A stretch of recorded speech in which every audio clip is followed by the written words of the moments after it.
Ladies and gentlemen, the Commander-in-Chief, President George W. Bush. Mr. Secretary, eloquence beyond the call of duty. Eloquence beyond the call of duty. Thank you, sir. Have a great Thanksgiving. Thank you all. Please be seated.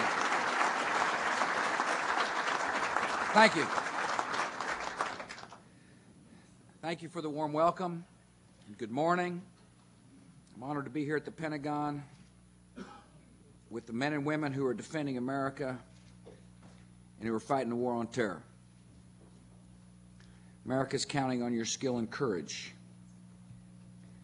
People in our military depend upon the support of the Congress and the President and the administration. Today, with the National Defense Authorization Act, our government is meeting its obligations. We're sending a clear message. In a time of conflict and challenge, America stands with the United States military.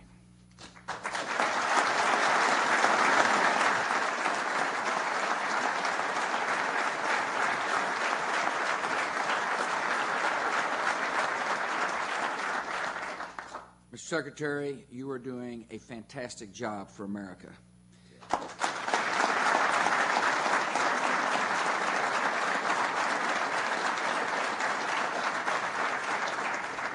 You lead with courage, you lead with clear vision, and you lead with strength. I appreciate General Dick Myers and the members of the Joint Chiefs who are with us. Thank you for your great service to our country.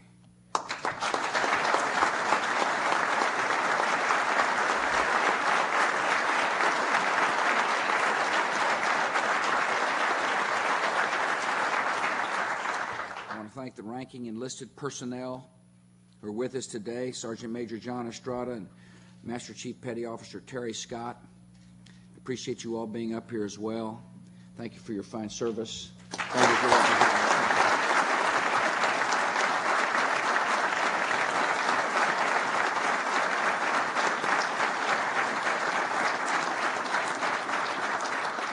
I want to thank the Department of Defense personnel who are with us today. Thank you for working with the Secretary and Deputy Secretary Wolfowitz and others for making sure the Pentagon does its job and does its job well. I want to thank the members of Congress who are here. I particularly want to single out Chairman Warner and Chairman Hunter, John Warner of Virginia, the United States Senate, Duncan Hunter of California, of the House of Representatives. I want to thank both of you for working on this important piece of legislation, for solving issues inside the bill, and getting a good bill to this desk. Thank you for your leadership.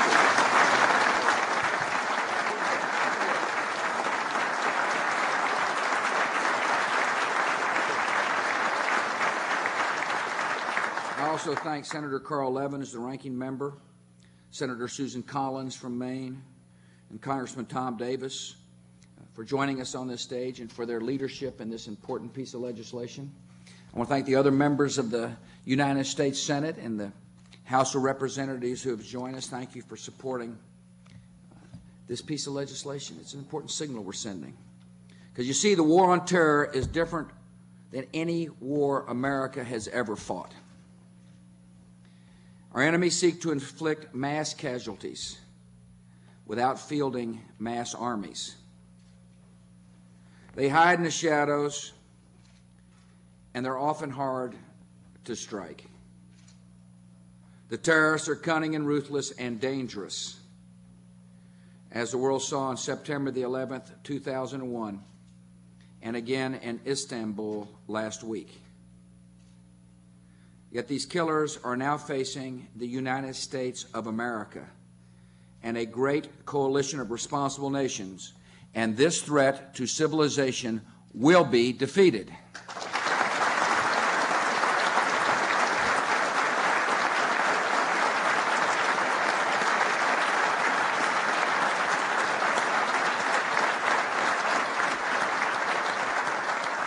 In this new kind of war, our military needs to be fast and smart and agile, and it is. Right now, America's armed forces are the best trained, best equipped, and best prepared in the world, and this administration will keep it that way.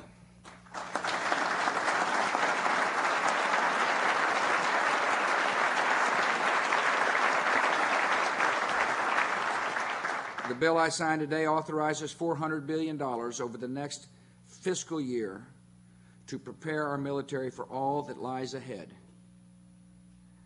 We will do whatever it takes to keep our nation strong, to keep the peace, and to keep the American people secure. First, this legislation respects and supports the men and women of our military and their families, all of whom are a vital source of our national strength.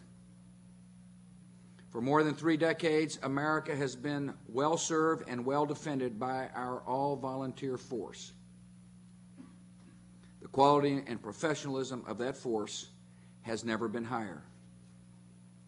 Whether you wear 4 stars or 1 stripe, our military is making America proud.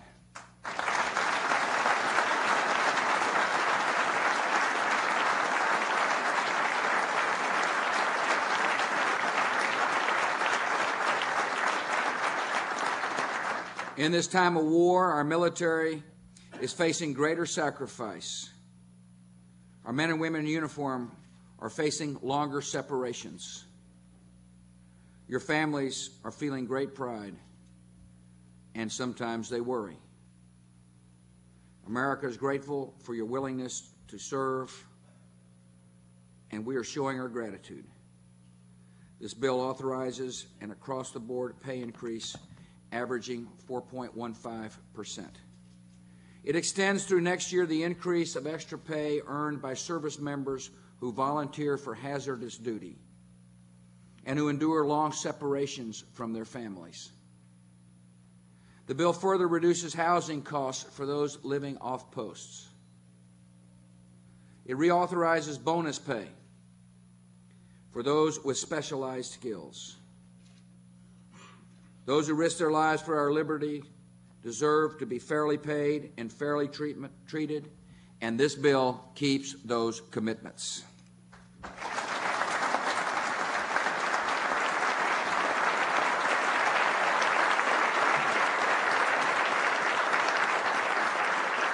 Second, this legislation helps America remain prepared and fully equipped for the challenges of our time. In our new struggle, threats can emerge suddenly, and so we must always be ready. This bill authorizes funds for realistic training, because battles are won with the effective training of our people. The Congress has authorized the full $9.1 billion that I requested for ballistic missile defense. The spread of ballistic missile technology, along with the spread of weapons of mass destruction, is a terrible danger to America and to the world. And we must have the tools and the technologies to properly protect our people. This bill also advances the vital work of transforming the personnel system for civilian defense workers so that we can place the right person in the right job to meet the challenges we face. Nearly 700,000 civilian defense workers have been laboring under a cumbersome, inefficient system designed for another century. The bill I signed today reforms this system.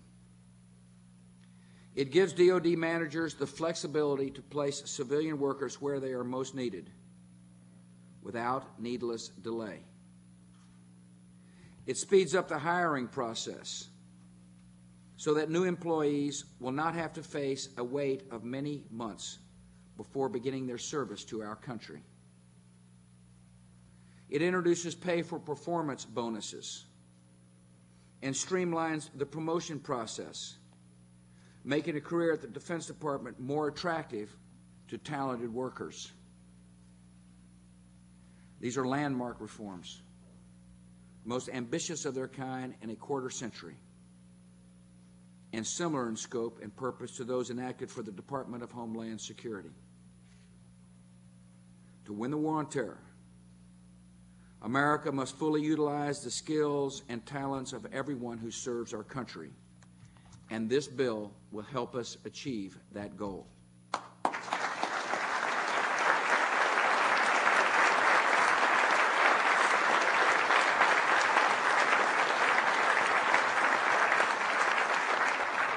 Every member of the United States military is now involved in a great and historic task. And the stakes for our country could not be higher. We face enemies that measure their progress by the chaos they inflict, the fear they spread, and the innocent lives they destroy. America's military is standing between our country and grave danger. You're standing for order and hope and democracy in Afghanistan and Iraq. You're standing up for the security of all free nations and for the advance of freedom. The American people and your Commander-in-Chief are grateful, and we will support you in all your essential missions. And now it is my honor to sign the National Defense Authorization Act for fiscal year 2004. May God bless you all.